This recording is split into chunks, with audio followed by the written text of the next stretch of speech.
So, guys, this is going to seem like a very strange question, but where's the worst place you've ever worked? Um, Burpa, I'm gonna start uh, with you. Have you had any hard like work experiences before? Oh yeah, like probably the first thing that comes to mind is I was babysitting and the parents fed their child before they left something that the child was allergic to, and Okay. there was violent diarrhea. It can only be Oh, described as violent diarrhea. So that's probably. okay, so we. Speaking of violent diarrhea, Well, Neil. we're starting off with violent diarrhea. And Neil, have you ever had any hard work experiences? I spent the summer hosing out the drains in the Mater Hospital's autopsy room. Okay, that's pretty grim. Yeah. Oh, Well, did you notice any violent diarrhea in your time, or? Well, there was violent vomiting for myself as I hosed the immense amounts of viscera out of the fucking drains. Mm, So, mm. um, yeah, I mean, like, that was just a bloody mess. It was the hmm. mess. Fair. I mean, I'm not. I don't really have any bad experiences myself, but I have heard of one case where Hang there on, wait a was. minute. Isn't your current job really kind of has its really bad elements? Apart from the exploding urine, yes, every now and then that is a bad part. We're right. I didn't think of that part actually. Sorry. Damn you, Sorry, diabetics. sometimes I just forget the exploding piss. Sometimes you just get used to it, Neil. It's But weird. It's weird how you zone out in your job sometimes, you know. it's like when you hear a fizz and go, "Oh, it's summer again." Oh yeah. Um, but no, look, I mean, like we've all had bad experiences, but I think really what we're getting from this extended metaphor is that Barcelona is a kip. Um, and either way, all the work experience we've experienced, we've mentioned here, we probably take that above Barcelona Yeah. because at least the experience we've had makes sense. There's some sort of logic to them. There's nothing logical about Barcelona, and any Barcelona fans who's listening to this right now, you have to accept this. This is true, right? But on this point, right, I'm going to ask this question point blank, and I want genuine answers here. Is Barcelona a cult? There's definitely a cult, like, but then again, like, there's also a cult around Real as well. Like, they have their own sort of Hmm. like cottage industry. It's because they just make so much fucking money. You know, like Real have La Marca and El Chiringuito, or definitely Hmm. they're kind of like oracles on the pulpit going like with more bombastic music. Barcelona have their mad socios and Hmm. just Yeah, like Barcelona Football Club is basically a front for all the other dodgy financial transactions. Like they cease to be a football club. They're just a front. They are just the dry cleaners of dirty money. They're the dry cleaners where people go into an elevator that's in one of the cleaners. They go up to the clandestine agency up above. Yes. Like we have had a regular segment on how Barcelona are just a dumpster fire in the most like fabulous colors that is in like a massive cauldron that you can all watch on a weekly basis. But out of all that, and of all of us kind of like very pointedly like talking about the wonderful journalism done to explain all this, they go out and sign like 8 different fucking players on mega deals while also refusing to sell the players and paying the wages they have overdue to them. What? What the I fuck? just don't see how like they've kind of circumnavigated rules in the past when it comes to financial fair play and Yeah. whatnot. But I don't see how they're still getting away with it. Like everyone is aware, like this cannot happen. Yeah. They're like, oh yeah, Barcelona's now signed this other player. How? How? And they're at it again. Those wacky Barcelonians. Oh, I tell you. Yeah, It's a case of them generating lots of short-term revenue, but Mm, not using it to pay off their debts because they knew it won't actually make enough of a dent in their debts to really help them out. So what they're yeah. doing is they're investing in the squad in the hopes that that drives revenues higher so that they could use the higher revenues in the future to pay off the debt. But the problem is that the short-term revenues that they're generating is from mortgaging off their future earnings. So it's just insane. Like it's Like they're doing a thing where like it's almost like they are fully accepting. Okay, they need money now. So what we're going to do is we're going to make sure we don't get money. They have to accept it. They're 1.2 billion in debt. They have to accept they need money now. Like, yes. So let's see what they've actually been doing, right? So they've signed this stupidly massive sponsorship deal with Spotify, which of course everyone loves. No objections here, Ron, fair enough. And yeah. Well, look, in terms of all the deals that they've done, like that's actually the least objectionable. I'm like, whatever you think about Spotify, and it's not, it shouldn't be anything good. Like a company sponsoring a football club to get the naming rights to the stadium isn't exactly fucking unheard of. Like, you know, you'd look if somebody was like, "Oh, that's never heard before." It's like, what planet are you on, mate? But it's a new company. Other stuff, these economic levers that they keep talking about. Now, yes, that's some shady shit. Okay, so let's talk about the levers then, because this is a game of levers here. Talk to us as if we've never heard of these levers before. And someone's pointing at each of themselves here. Yeah, no, my mouse has actually run out of battery. Funnily enough, it's just like, I'm not going through this again, Neil. No, fuck off. So as we've realized, right, they've been really, really active in the transfer window. So they've signed Frank Kessie, Andreas Christensen, Robert Lewandowski, Jules Koundé, and Rafinha.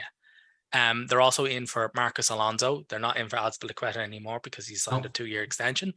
And they're also keen on Bernardo Silva. Yes, apparently so, yeah.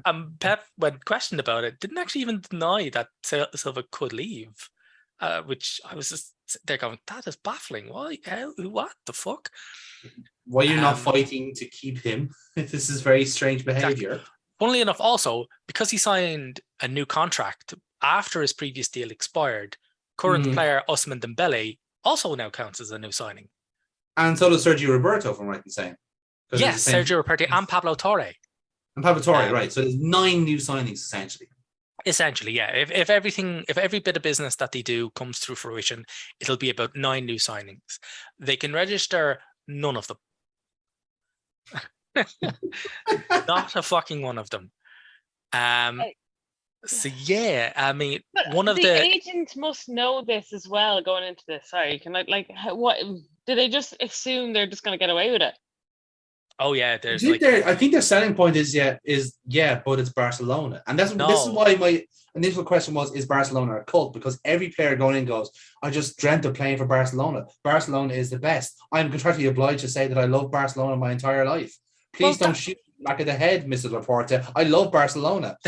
Well, that's the players, right? So the players actually, like, we've seen it before. Like Armgris Traore took a pay cut to go back there because he was a former La Masia graduate. Like Ousmane Dembele, I'm like, when I say he signed a new contract, he signed a new contract at 40% less than what his old one that expired was on. You know, after taking the pay cuts, you know, so yeah, they can really get players to sign for far less money. They can really get players to pay for a lot less. Yeah. But so they've sold a grand total. So the economic levers, apologies. So they've sold a grand total of 25% of their TV rights over the next 25 years. They sold that in 2 tranches of 10 and 15% to a US firm called Sixth Street. They activated the 3rd economic lever, which is hilarious because in any article that you see this quoted in, economic lever is in quotes. It's brilliant. They don't even think it's a thing that exists. Yeah. It's hilarious. So they activated their 3rd one on Monday. So they sold 25% of Barca Studios' commercial arm to Socios.com. Yeah, the crypto gits for 100 million euros. And they've been told that if they want to start registering players, they're going to need to activate a 4th one, which could be selling off, I think, 49. They're able to sell off up to 49% of Barcelona studios. So there's another 24% of Barca Studios, which is their merchandising arm. Yeah. That could go. Fuck me, like they're just they're mortgaging off their future. They're going to earn nothing. They're quite literally selling their organs to survive. Yeah. Which I think is so bizarre thing to say. It's unbelievable. It's really funny. So the investigation that we were talking about before this with The Athletic was this isn't even actually, these actually aren't even the only economic levers that they've looked into. In the past, hilariously, they tried to basically, as everybody was recovering from COVID-19, one of the Barcelona executives approached UEFA with a proposal. And the proposal was that Barcelona needed loans to ease the pain caused by decades of shit decision making. Yeah. So they were going to apply for a loan from a bank, and they were going to use future broadcast revenues from playing in the Champions League as collateral for the loan. To which UEFA went, no, because there's no guarantee you'll be in the fucking Champions League. It's done on sporting merit. Yeah. It can't be used as security if you'll miss out on it. And apparently Barcelona were really quite surprised by this. So this is insane. that is just fucking, that is desperation or hubris, or both probably. It's total hubris. It's utter lunacy. So their spend this season is about 140 million euros. Roughly. It's totally fucking crazy. It's really, really, really, really, really mental. They've had to take out 80 million quid's worth of an 80 million euro loan to cover player wages earlier in the year. They also had to restructure the club's debt with another loan of 550 million from Goldman Sachs. I think PK had to take a wage cut so they could actually register Garcia and Memphis Depay, who they now want rid of. Yeah. And Aubameyang, by the way, who they're willing to sell. So it's like, and rumors he could go to Chelsea. Yeah. So they did like Bowley was like Tad Bowley was like, hey. Didn't he play well for those other guys? For Arsenal United? Yeah. So there's a brilliant thing as well. And they're all desperately trying to kick out one of their few sellable assets and one of their few really good players as well in De Jong. Yeah. Who deferred his wages for almost a full year. And so he's now owed 17 million pounds in wages. But the thing is, they're spread out over the rest of his contract. So if he leaves, he's not going to get paid that. That's the thing. That's why people are saying, like, how can they just not pay him that money if he fucks off? Like, that's, I mean, like, he's already worked for those wages. Surely they owe him. I was like, no, because he agreed to spread them out over the rest of his contract. Hilariously, his contract also includes a 15.25 million euro loyalty bonus. So for the next season, basically, De Jong's monthly salary is 2.5 million euros, which goes down to about 1.5 million because they have to pay him. They pay the loyalty bonus in installments, so that's an extra roughly around 1 million a month for the next year. On top of the extra 17 million. Oh my god! Could have to pay him. But that's this is why Barcelona also want to get out, is because they basically going to go like, well, if you get sold off, I mean, you just don't get the money. That's just the way it goes, you know. And that's clearly been their strategy the entire time, was to shortchange their own players so that they can sell them off for like massive amounts of transfer fees to other idiots on the transfer market. Try and play them to sustain themselves, which I think is hilarious. Because that's why they have them all on free transfers, because they could look at someone like Anders Christensen, give him a year on short change wages and go, oh, look, someone else is looking to get you 50 million euros. We can't say no to that. Oh, your wages? No, they're gone. I lost them. They're the dog at them. Like, it's gotten so bad that De Jong's girlfriend doesn't watch the games anymore. Yeah. And hasn't since. In fact, hilariously enough, back when Ronald Koeman was the Barca coach, her and Koeman's wife used to light candles at a Buddha statue and not watch the games on match days. But it says this in the fucking article. Yeah, they would avoid live coverage, and instead they just talk to each other. They didn't want to put themselves through the trauma of the games.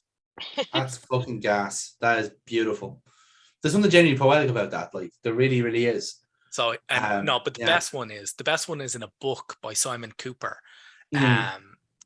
that you really should really need to read. So it's called Barca, simple.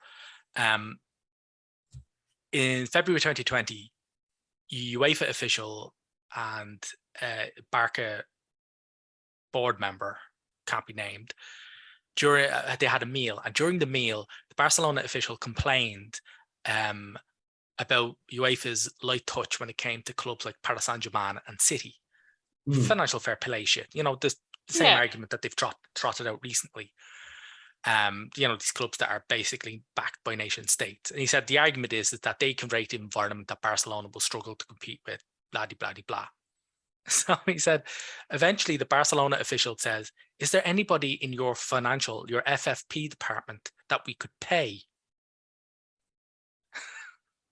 So yeah, the UEFA official went, you want me to tell somebody to bribe? It's in the book. Like, he's like, yeah, the UEFA official understood he was trying to find somebody in the financial fair play department that he could bribe. Oh, well done. So it's just crazy. Do you know, I was going to go political about this, but no, I won't. But like politicians are so corrupt and they don't even try and hide it. Like, that's literally what's happening here. It is, totally. Yeah. Oh, it is sickening. And I don't know how it's going to end. I don't see an end to this madness. Neil, is there an end to this madness? Oh, well, the whole thing could go down in flames, which would be hilarious. Because their wage bill is 103% of their income. It's just been crazy. They're just borrowing huge amounts of cash, and I just no idea. And they're just banking all on pitch success. It's all like, we don't succeed on the pitch, none of this matters. Because if they use any of this extra money that they've got to pay off their debts, to relax their debts, to ease the debt restructure, whatever financial term wankery you want to use for it, they're just like, no, we'll be an irrelevance on the pitch for years on end, and that'll be the death of the club. They don't see this as the death of the club. They actually see what they're doing now as necessary. They don't see it as what it is, which is wild extravagance. Yeah, like they see this as as them doing something valiant, as it were, to go well, we're going to get Barcelona back to winning ways. We're going to get them to win the Champions League. It's like, sorry, have you seen all the other 15 clubs who got their shit together before you? You're lucky to get out of the group stages. You didn't get out of the group stages last time. So let me just ring right the clock. Oh yeah, you actually lost in the Europa League semi-final to the actual winners. So no, you're not banking on success. There is no success. You're buying in players that are fucking brainwashed into thinking Barcelona is still good. Well, see, the thing is that buying in brainwashed players, go for it. You've got the loyalty. The problem is that the players that are there that they want rid of are also brainwashed or are owed. Exactly, they didn't want to leave. In the case either. of De Jong is both brainwashed and owed flipping great wads of cash, I believe the technical term is. Yes. So you've got guys they're still paying 140 grand a week to Martin Braithwaite.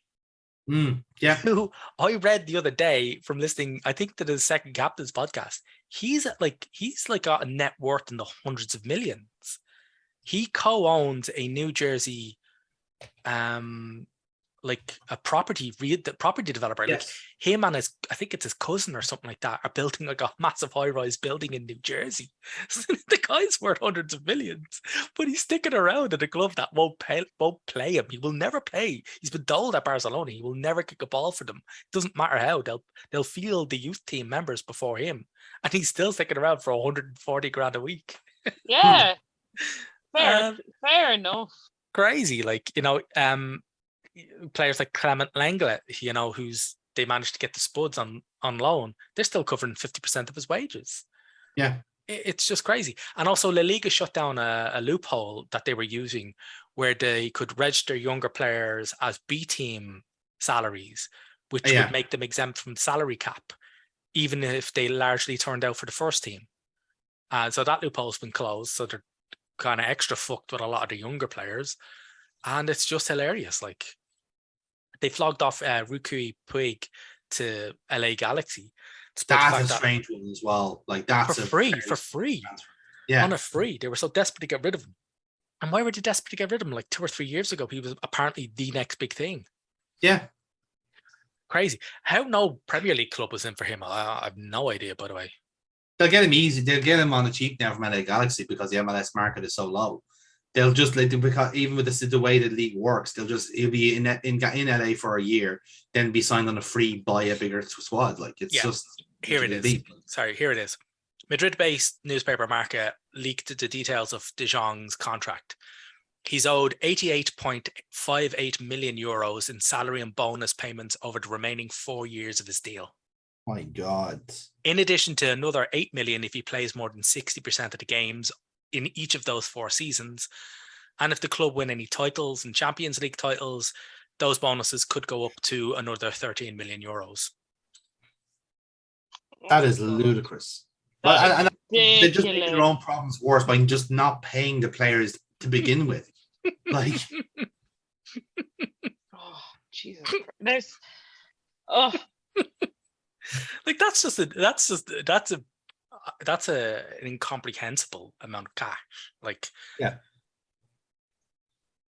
Like I don't like. Fuck. Like who the fuck wrote up that contract and went, yeah, this is sustainable? I'm gonna go out on a limb here and say drugs wrote that contract. Yeah, I'd say that's how you know that the level of cocaine and the height of that club is just exceptional. So, yeah. Oh yeah, 17 million a year. You go for it, pal. But like legit, like that's what has me so kind of like spooked in this sense is the sheer fact of like, come on, play for Barcelona, we'll pay you, we promise. Whereas like literally everyone in the world is going, no, read a fucking paper. You're not going to get paid. Well, here's the funny thing is that clubs are dealing with Barcelona because the players are kicking up a fuss. What the clubs are doing is they're writing in huge punitive penalties, clauses or whatever, clauses for missing payments into those contracts, and Barcelona have to sign them because like they can't. So fuck it. Leeds have a huge one, I think. That's in regards to the Rafinha deal alone. The Rafinha deal is something like if they miss out, it's an extra 10 million euros they have to pay them if they miss a single payment. Like, beautiful. Like the penalty clause in the Rafinha deal is like an extra 20%. Yeah, if they miss one fucking fantastic payment. Fair play. Like that's absolutely. Yeah, absolutely. Yeah, I'm not that. By the way, that's not a criticism of Leeds whatsoever. Incidentally, like I'm pretty sure we're still owed money for Coutinho, and that was like 4 years ago, 5 years ago. I think it's still like a certain number, and they're just like, I think even like the Umtiti deal to Leon is still being paid, and that was 4 years ago. Like they've been up to the rise like this all the time, but they have just been ignoring and buying more because they have this perception that they have to keep competing.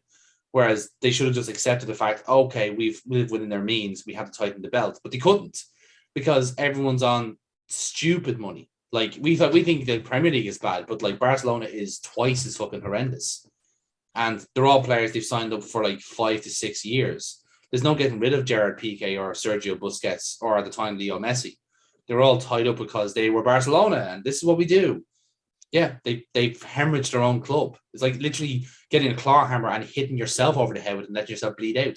Well, in the case of Messi, I'm like, they could probably make the argument that he generated a shitload more. Now, granted, I wouldn't have like giving him almost €500 million over 4 years.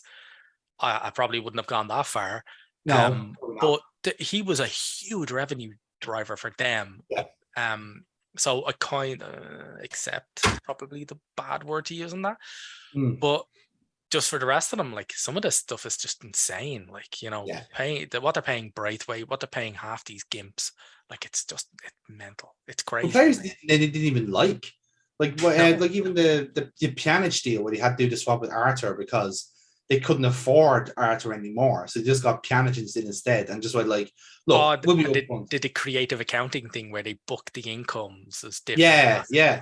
Because it was a straight player swap, the two clubs agreed to massively overvalue their players so they could bank the incomes, even though there was not a single cent changing hands. And you're like, you fucking bastards. That was so crooked. Yeah. Ultimately, like, I think I speak for all of us here. And again, if you are a Barcelona fan, listen to this.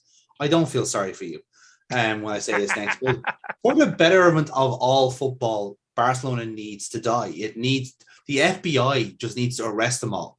Like it's I know it's not their jurisdiction, but for the love of God, just somebody intervene and arrest them. Just put the new camp itself under arrest. Put a lock and key on the door, because I guarantee you they can't afford a fucking lockpick. Like, another thing on that Leeds deal as well. Like, Leeds just wouldn't play ball with Barcelona's initial offer for the contract, which was at one point they wanted Leeds to legally agree to the player's transfer in this window, but wait until the next one in January to actually process it and then receive the cash for them if it turned out that Barcelona couldn't actually register them before deadline day. Oh my God. I love, where did these people get this, like, the art of negotiation? I want to go to the school. To be honest with you, you've got to admire the bollocks to actually suggest that to somebody. Like, you just have to go, you want me to do what? How did you actually utter those words with a straight face? But fair fucks to Leeds, they went, no, most of the money has to be paid up front, and if you miss a certain date, we get an extra 10 million quid.